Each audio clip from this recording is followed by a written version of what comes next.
Hello guys, alam nyo ba tong damo na ito na may mga bulaklak? Hindi ko alam kung ano pangalan nitong damo na ito eh. Marami dito sa amin ng ganito. Ayan, oh. Hindi ko lang alam kung anong klaseng damo.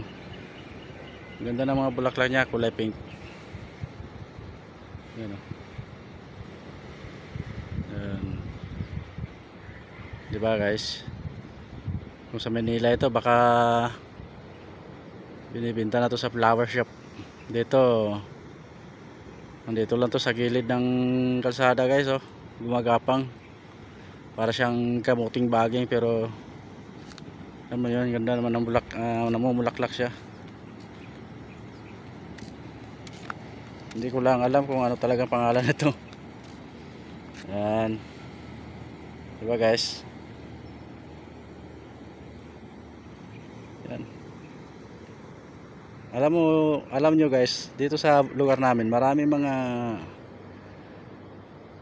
inaakala namin damo na namumulaklak. Pero yung iba, pag nakita nila, binibinta pala yun. Wala kaming idea dahil ang alam namin damo lang yun eh. Yan, kagaya nito. So yan lang guys, pinapakita ko lang sa inyo ang bulaklak na nakakalat lang dito sa amin. Maraming salamat sa panonood.